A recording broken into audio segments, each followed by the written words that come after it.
उच्च माध्यमिक व्यवसाय अभ्यासक्रमातील इलेक्ट्रॉनिक्स टेक्नॉलॉजी या विषयाच्या माझ्या प्रिय विद्यार्थी मित्रांनो, आज मी आपणास या व्हिडिओ क्लासरूम मध्ये paper second modern instruments and communication system यामधील लेसन फर्स्ट ट्रान्सड्यूसर्स हे शिकवणार आहे. तत्पूर्वी हा जो पेपर आहे modern instruments and communication system म्हणजे आधुनिक यंत्र साधने, विशेष करून मोजमापन करणारी साधने. पहिले जुने जे साधने होती तर ते अतिशय त्याची ॲक्युरेसी कमी होती, त्याची ड्युरेबिलिटी कमी होती. पण जसं जसं प्रगती तंत्रज्ञानामध्ये झाली तसतशी चांगली ॲक्युरेसी देणारे, अगदी सुस्पष्टपणे वाचन करू शकणारे आणि अत्यंत कमीत कमी जागेमध्ये सर्किट त्याचा जो असतो त्याचा वापर होणारी अशी साधने, ज्याचं रिझॉल्युशन चांगलं, ज्याची ॲक्युरेसी चांगली, ज्याचा मॉडेल चांगला, अशा पद्धतीची आधुनिक मोजमापन साधने जगामध्ये आली. अशा साधनांपैकी काही साधनांचा अभ्यास आपल्याला या पेपरमध्ये करायचा आहे. म्हणजे मॉडर्न इन्स्ट्रुमेंट्स मध्ये आपल्याला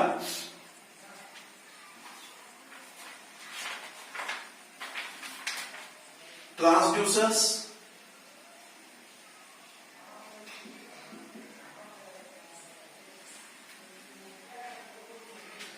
आणि इलेक्ट्रॉनिक इन्स्ट्रुमेंट्स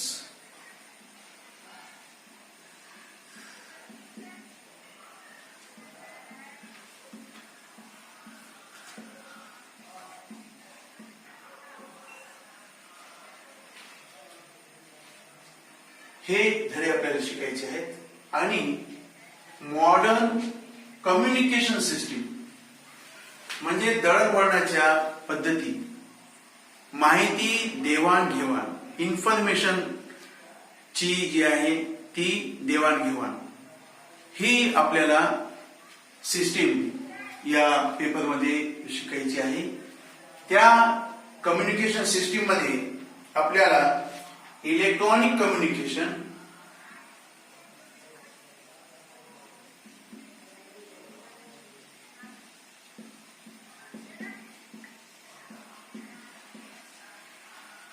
कम्युनिकेशन डिव्हाइसेस,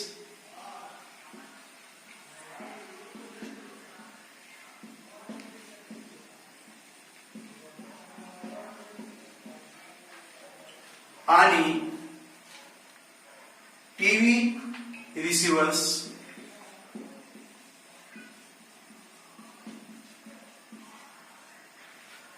व कंझ्युमर इलेक्ट्रॉनिक्स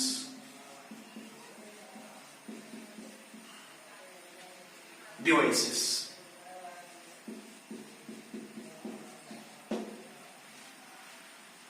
पेपर फर्स्ट मध्ये आपल्याला अशा पद्धतीनं हे टॉपिक्स, हे लेसन्स आपल्याला शिकायचे आहेत. तर त्यामध्ये पहिला लेसन ट्रान्सड्यूसर. जेव्हा जेव्हा इलेक्ट्रॉनिक इन्स्ट्रुमेंटचा उल्लेख येतो, जेव्हा जेव्हा इलेक्ट्रॉनिक इन्स्ट्रुमेंट बाबतीत चर्चा होते, तेव्हा तेव्हा ट्रान्सड्यूसरचा उल्लेख करावाच लागतो.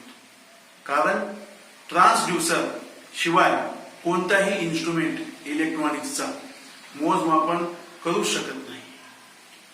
जसं मानवाला डोळे पाहण्यासाठी आहेत, डोळे नसेल तर ते पाहू शकत नाही, कान नसेल तर ऐकू शकत नाही, जीभ नसेल तर बोलू शकत नाही, नाक नसेल तर श्वास घेऊ शकत नाही आणि कोणत्याही सुगंधाचा वास घेऊ शकत नाही.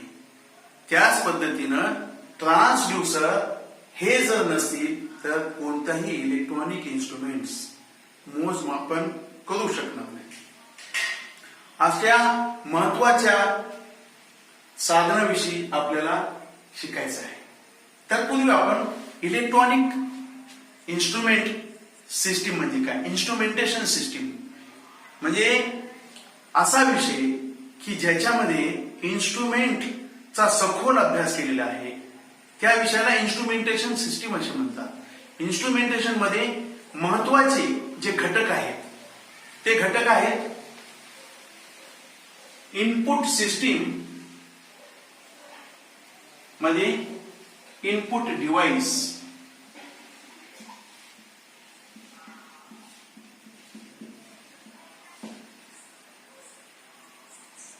या इनपुट डिव्हाइसला आपल्याला जी राशी मोजाव्यास घ्यावीची आहे ती राशी इथे द्यावी लागते. जसं भौतिक राशी आपल्याला माहित आहे, आपण ज्याचं मोजमापन करतो, जसं तापमान असेल, दाब असेल, अंतर असेल, तर या भौतिक राशीचं रूपांतर आधी आपल्याला इलेक्ट्रॉनिक सिग्नल मध्ये करावं लागतं. आणि ही जी प्रक्रिया आहे इलेक्ट्रॉनिक सिग्नल मध्ये रूपांतर करण्याची, तर तो इनपुट डिव्हाइस करतो. आणि या इनपुट डिव्हाइस मध्येच ट्रान्सड्युसर समाविष्ट असतो. कारण ट्रान्सड्युसरच काम आहे की एका विद्युत राशीचं रूपांतर इलेक्ट्रॉनिक सिग्नल मध्ये करणे. म्हणून इथे आपण ज्या राशीचं मोजमाप करायचं आहे त्याला मेजरंट असं म्हणतात.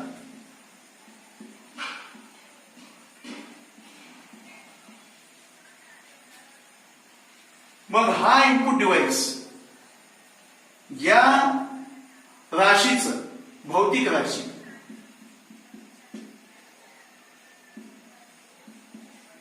आणि त्या अविद्युत राशी,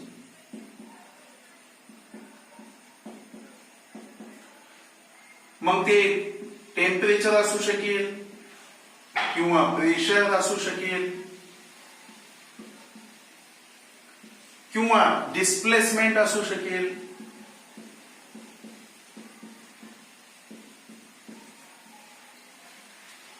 किंवा वजन असू शकेल. मग पहिली जी क्रिया आहे याचं रूपांतर अविद्युत राशीचं रूपांतर विद्युत राशीमध्ये करणे, विद्युत सिग्नल मध्ये करणे, इलेक्ट्रॉनिक सिग्नल मध्ये करणे, तर तो इनपुट डिव्हाइस करतो. आणि या राशीच्या प्रमाणामध्ये इलेक्ट्रॉनिक सिग्नल निर्माण करतो आणि तो मग पुढच्या प्रक्रियेसाठी सिग्नल कंडिशनिंग डिव्हाइसला देतो. सिग्नल कंडिशनिंग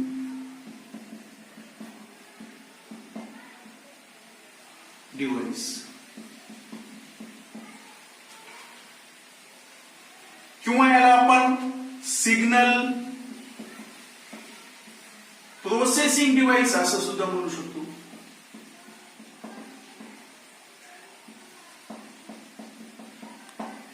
कारण या भौतिक राशीच्या प्रमाणामध्ये इनपुट डिव्हाइसनं आपल्याला इलेक्ट्रॉनिक सिग्नल मध्ये त्याच प्रमाणामध्ये जे सिग्नल इथे आपल्याला निर्माण करून दिलेले आहेत ते सिग्नल या सिग्नल कंडिशनिंग डिव्हाइस मध्ये जातात आणि सिग्नल कंडिशनिंग डिव्हाइस मध्ये मग एम्प्लिफायर असू शकेल, त्या सिग्नलची शक्ती वाढवणारा फिल्टर असू शकेल, मॉड्युलेटर असू शकेल,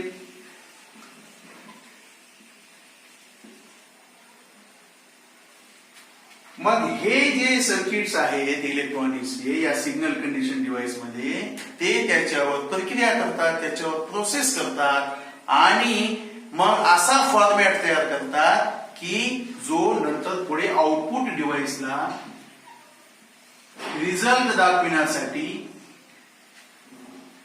उपलब्ध होतो. मग हा आहे output device.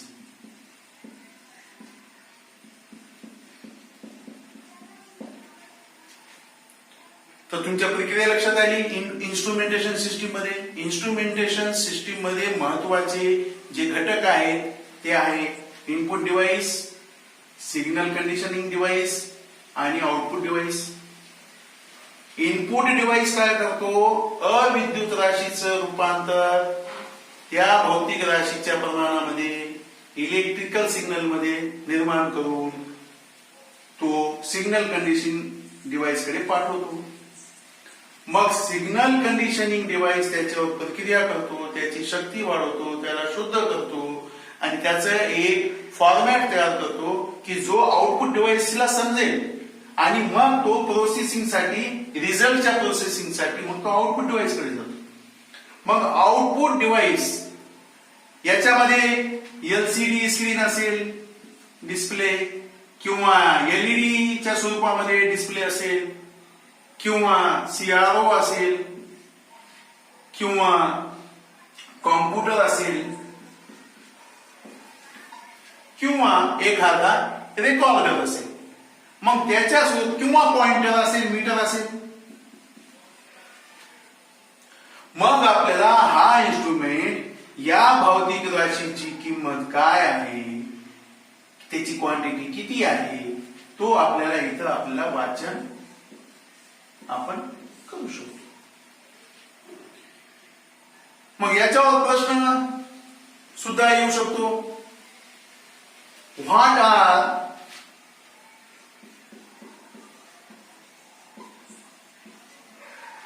The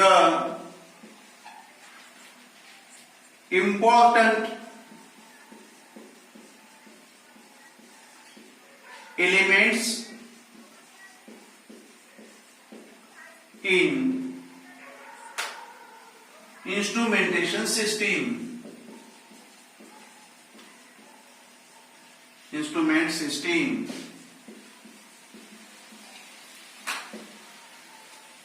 Draw block diagram and explain.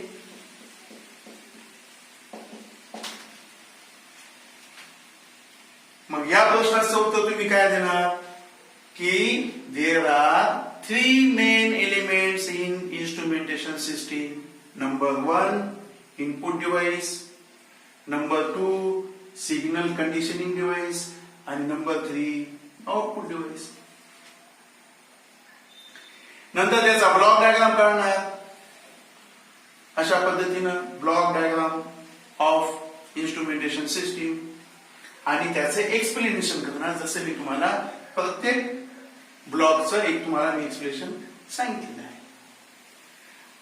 यानंतर आपण इनपुट डिव्हाइस मधला जो महत्वाचा घटक आहे आणि ज्याचा संबंध आपल्या धड्याशी येतो, ट्रान्सड्यूसर, त्याचा अभ्यास करूया.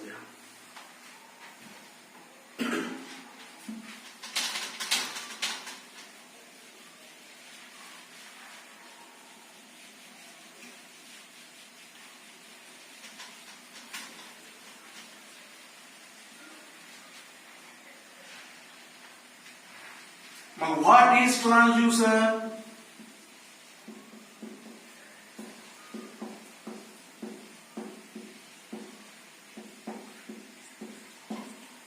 ट्रान्सड्यूसर म्हणजे काय? तर ट्रान्सड्यूसर म्हणजे अविद्युत राशीचं रूपांतर विद्युत सिग्नल मध्ये करणाऱ्या महत्वाच्या या घटकास, सर्किटला, डिव्हाइसला, साधनाला ट्रान्सड्यूसर असे म्हणतात. आणि जर विद्युत राशीचं रूपांतर अविद्युत राशीमध्ये जो साधन करीत असेल मग त्याला रिव्हर्स ट्रान्सड्युसर असं म्हणतात. मग आपण पाहूया ट्रान्सड्युसरची व्याख्या. Transducer is a device which converts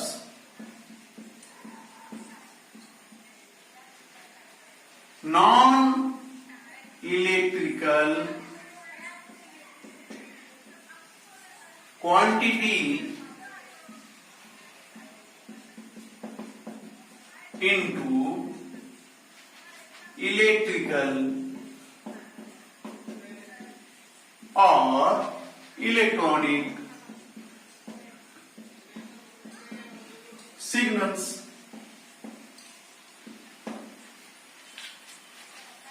जैसे कि फॉर एग्जाम्पल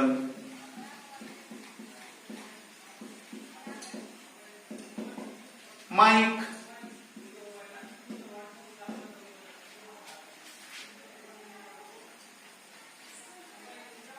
माइक तुम्हाला माहित आहे की जो आवाज रिसीव करतो आणि त्या आवाजाचं कशामध्ये रूपांतर करतो? इलेक्ट्रिकल सिग्नल मध्ये. आवाज ही भौतिक राशी साऊंड आणि त्याचं रूपांतर तो माइक इलेक्ट्रिकल सिग्नल मध्ये करतो. त्याला म्हणायचं ट्रान्सड्युसर. आणि स्पीकर काय करतो? स्पीकर इलेक्ट्रिकल सिग्नलचं ऑडिओ सिग्नलचं रूपांतर आवाजामध्ये करतो. That is called reverse transducer. मग ट्रान्सड्युसरची व्याख्या तुमच्या लक्षात आली असेल की असं साधन की जो अविद्युत राशीचं रूपांतर इलेक्ट्रिकल किंवा इलेक्ट्रॉनिक सिग्नल मध्ये करतो, अशा पद्धतीच्या साधनाला ट्रान्सड्युसर असे म्हणतात. मग हे झालं इलेक्ट्रॉनिक इन्स्ट्रुमेंटच्या बाबतीत, मोजमाप करणारे इलेक्ट्रॉनिक इन्स्ट्रुमेंटच्या बाबतीत. पण ट्रान्सड्युसर ची ही जनरल जर डेफिनेशन करायची असेल तर आपण असं म्हणू शकतो की ट्रान्सड्युसर हे एक असं साधन आहे की जो एका शक्तीचं रूपांतर दुसऱ्या शक्तीमध्ये करतो. मग ती शक्ती इलेक्ट्रिकल असेल त्याचं रूपांतर मेकॅनिकल मध्ये सुद्धा होऊ शकतं. मेकॅनिकल असेल त्याचं रूपांतर इलेक्ट्रिकल मध्ये होऊ शकतं. आवाज असेल त्याचं रूपांतर इलेक्ट्रिकल मध्ये होऊ शकतं. मग ऑडिओ सिग्नल इलेक्ट्रिकच्या सिग्नल मध्ये असतील त्याचं रूपांतर मग आवाजामध्ये होऊ शकतो. मग प्रत्येक ट्रान्समिशन सिस्टीम जी आहे, ट्रान्सड्युसरचं काम आहे की एक ट्रान्समिशन सिस्टीमचं रूपांतर दुसऱ्या ट्रान्समिशन सिस्टीम मध्ये करणे. जशी इलेक्ट्रिकल मोटर आपण जे घराघरामध्ये पाण्यासाठी बोरसाठी वापरतात आपण इलेक्ट्रिकल मोटरचं काम काय की इलेक्ट्रिकल मोटर ही जी आहे ती इलेक्ट्रिसिटीचं रूपांतर मेकॅनिकल सिस्टीम मध्ये करते. आणि इलेक्ट्रिक जनरेटरची मोटर असेल तर मग ती मेकॅनिकल सिस्टीमचं रूपांतर इलेक्ट्रिसिटी मध्ये करते. त्याला आपण इलेक्ट्रिक जनरेटर असं म्हणतो. तर अशा पद्धतीनं हे ट्रान्सड्युसर ज्या क्षेत्रामध्ये वापरायचे असतील त्यानुसार, जशी गरज असेल त्यानुसार हे साधन वापरले जातात. मग आपल्याला ट्रान्सड्युसरच्या याच्यामध्ये त्याचे वर्गीकरण आपल्याला पाहायचे आहे. कशा पद्धतीनं वर्गीकरण आहे, त्याचे प्रकार काय आहे. तर ट्रान्सड्युसरचे जे प्रकार आहेत ते मुख्य करून एक स्वतःच्या जनरेशन नुसार जर ते असतील तर त्याला सेल्फ जनरेटेड ट्रान्सड्युसर म्हणतात. म्हणजे त्याला ऍक्टिव्ह डिव्हाइस मध्ये त्याचा समावेश होतो. आणि दुसरा आहे की बाहेरून शक्ती देऊन जे ट्रान्सड्युसर त्यांची काम करीत असेल तर अशा पद्धतीचे जे ट्रान्सड्युसर आहेत त्यांना पॅसिव्ह ट्रान्सड्युसर म्हणतात. मग मुख्यत्वे करून ट्रान्सड्युसरचे जे प्रकार आहेत दोन.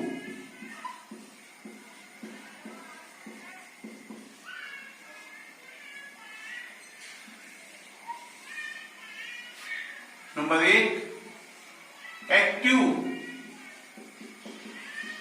ट्रान्सड्युसर आणि नंबर 2 पॅसिव्ह ट्रान्सड्युसर.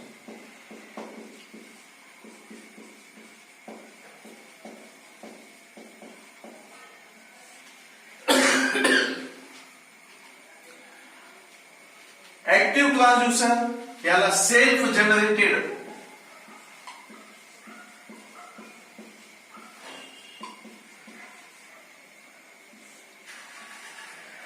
मोडतात आणि पॅसिव्ह ट्रान्सड्युसर हे एक्सटर्नल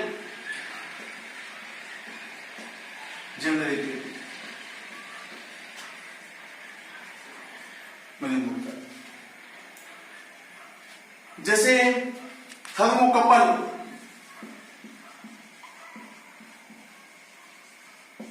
हा एक ट्रान्सड्युसर आहे. तर याच्यामध्ये दोन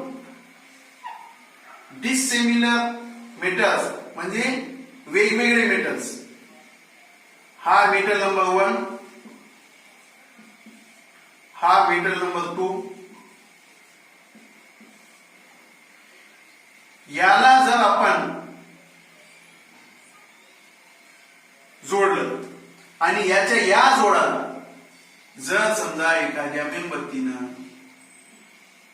आपण याला तापवलं तर या वेगवेगळ्या मेटलमध्ये हे तापून याच्यामध्ये सिग्नल्स निर्माण होतात, इलेक्ट्रिकल सिग्नल्स. आणि मग ते इथं आपण जर एखाद्या मीटरनं मोजलं तर आपल्याला हे जे टेम्परेचर आहे हे आपण इलेक्ट्रिकल सिग्नल मध्ये याच्या प्रमाणामध्ये जे तापमान आपण याच्यामध्ये ज्या राशीमध्ये आपण तापवणार त्या प्रमाणामध्ये याच्यामध्ये सिग्नल्स निर्माण होणार आणि हे इथं आपण मोजू शकणार.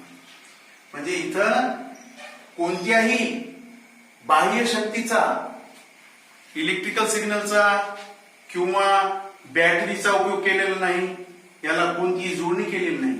फक्त मेटल फर्स्ट, मेटल सेकंड, याला म्हणतात थर्मोकपल या जोडणीला. आणि फक्त जोड देऊन जर हे तापमानाच्या सानिध्यामध्ये आलं तर याच्यामध्ये इलेक्ट्रिकल सिग्नल निर्माण होतात. अशा पद्धतीच्या ट्रान्सड्युसरला ऍक्टिव्ह ट्रान्सड्युसर म्हणतात. हे या वर्गीकरणामध्ये याचा समावेश ऍक्टिव्ह ट्रान्सड्युसर मध्ये होतो कारण हे सेल्फ जनरेटेड आहे. त्याच पद्धतीनं पॅसिव्ह ट्रान्सड्युसरचा जर आपण विचार केला तर याच्यामध्ये थर्मिस्टर येऊ शकतो. कारण थर्मिस्टर हे एक इलेक्ट्रॉनिक कॉम्पोनंट आहे आणि हे तापलं की याचा रेजिस्टन्स कमी होतो. जर तापमान, टेम्परेचर वाढलं तर याचा रेजिस्टन्स कमी होत असेल तर हे एनटीसी मध्ये मोडतो, निगेटिव्ह टेम्परेचर कोएफिशियंट. मग असं थर्मिस्टर असेल की आपण तापमान वाढवलं आणि रेजिस्टन्स वाढलं तर त्याला पीटीसी मध्ये मोडतो कारण पॉझिटिव्ह टेम्परेचर कोएफिशियंट. हा एक वेगळा शिकायचा पुढचा अभ्यास आहे. तर आपण फक्त आज ट्रान्सड्युसर म्हणजे काय आणि त्याचे मुख्यत्वे करून त्याचं वर्गीकरण, मुख्य त्याचे प्रकार ऍक्टिव्ह ट्रान्सड्युसर आणि पॅसिव्ह ट्रान्सड्युसर याचा सविस्तर अभ्यास आपण पुढच्या पाठामध्ये, पुढच्या व्हिडिओ क्लासमध्ये करूया. चांगले राहा, सुरक्षित राहा. धन्यवाद.